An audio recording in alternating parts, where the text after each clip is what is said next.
جو صحابہ رضی اللہ تعالیٰ عنہ اللہ کے حکم سے اپنے دین کی حفاظت کے لیے اپنا وطن گھر بار چھوڑ کر مکے سے مدینہ آ گئے، ان کو مہاجر کا خطاب ملا، یعنی وطن چھوڑنے اور ہجرت کرنے والے، اور مدینہ کے رہنے والوں نے ان آنے والوں کا استقبال کیا اور حضور صلی اللہ علیہ وسلم اور آپ صلی اللہ علیہ وسلم کے ہمراہ آنے والے تمام صحابہ کا ہر طرح کا خیال کیا، جان و مال سے ان کی مدد کی، اپنے گھر بار کھیت اور کاروبار سب میں ان کو شریک کر لیا۔ ان کو انصار کا خطاب ملا، یعنی مدد کرنے والے۔ اللہ کے نبی صلی اللہ علیہ وسلم نے انصار اور مہاجرین کے درمیان بھائی چارہ کرا دیا، سب ایک دوسرے کے بھائی ہو گئے۔ انصار نے مہاجرین کو اپنے آدھے مال، گھر، کھیتی اور کاروبار میں اپنا شریک بنا لیا اور اس کی ہمیشہ رعایت کی۔ یہ ایسی اسلامی مساوات اور دینی اخوت تھی کہ جس کی مثال دنیا میں نہیں ملتی۔ مدینہ طیبہ میں اب تک کوئی مسجد نہیں تھی۔ ابو ایوب انصاری رضی اللہ تعالیٰ عنہ کے مکان کے قریب 2 یتیم بچوں کی ایک زمین تھی۔ آپ نے اس کو مسجد نبوی کے لیے پسند فرمایا۔ ان بچوں نے کہا کہ ہم اس کی قیمت نہیں لیں گے، لیکن آپ صلی اللہ علیہ وسلم نے فرمایا کہ نہیں، بلکہ اس کی قیمت تمہیں لینی ہوگی۔ لہٰذا ایک انصاری نے اس کی قیمت ادا کر کے اللہ کے نام پر دے دیا۔ اب اس کی تعمیر شروع ہو گئی، جس کے معمار اور مزدور بھی صحابہ اور حضور صلی اللہ علیہ وسلم ہی تھے۔ کچی اینٹ کی دیواریں اور کچی زمین، کھجور کے ستون اور اس کے پتوں کی چھت، صحابہ کے ساتھ حضور صلی اللہ علیہ وسلم بھی اینٹ پتھر ڈھو ڈھو کر لاتے تھے، اور آپ صلی اللہ علیہ وسلم کی زبان مبارک پر یہ شعر تھا: اللہم لا خیر الا خیر الآخرہ فاغفر للانصار والمہاجرہ۔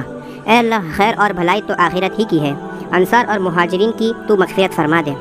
مسجد نبوی ساری دنیا کے مسلمانوں کو سبق دیتی ہے کہ مسلمان جہاں بھی دنیا میں آباد ہوں، اپنا گھر بنانے کے پہلے اللہ تعالیٰ کا گھر بنائے، جو ایسا ہی سادہ ہو کہ ہر امیر غریب آسانی کے ساتھ اس کو بنا سکے۔ مسجدوں کی اصل بنیاد سنگ مرمر، سنگ سبز اور سنگ سرخ، جھاڑو، فانوس، چمکتے دھمکتے پتھر نہیں ہیں، بلکہ اس کے اندر کے نمازی ہیں، جو اس کی اصل جان ہے۔ مسجد نبوی بظاہر کچی تھی، لیکن اس کی نمازی پکے تھے، جو ہر حال میں اللہ کے حکموں کو پورا کرنے والے اور حضور پاک صلی اللہ علیہ وسلم کے طریقے پر چلنے والے تھے۔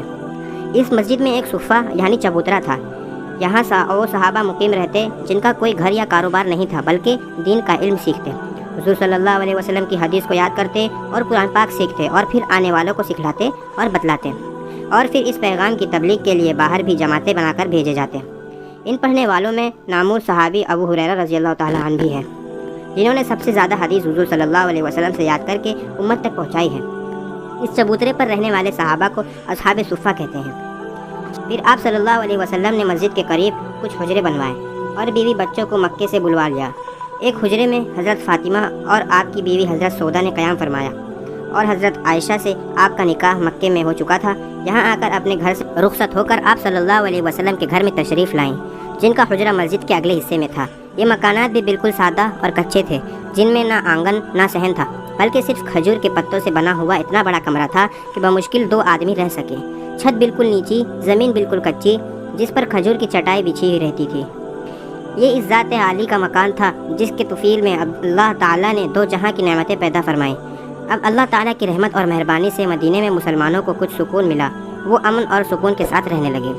مدینہ طیبہ میں یہودیوں کی بڑی آبادی تھی۔ یہ عرب کے بڑے سوداگر اور مہاجن تھے، اور مدینہ کے قدیم باشندے قبیلہ اوس اور خزرج میں لڑائی ٹھنی رہتی تھی۔ وہ اپنی روز روز کی لڑائی سے تنگ آ گئے تھے، چاہتے تھے کہ دونوں مل کر کسی کو بادشاہ بنا لیں، لہٰذا انہوں نے عبداللہ بن ابی کو بادشاہ بنا لیا۔ اور یہود کا یہ حال تھا کہ کبھی اوس کا ساتھ دیتے اور کبھی خزرج کا۔ حضور صلی اللہ علیہ وسلم نے اس بدامنی کی حالت کو دیکھ کر یہود اور مسلمانوں کے درمیان ایک عہد کرا دیا کہ باہر سے کوئی حملہ آور ہو تو یہ سب ایک دوسرے کی مددگار ہوں۔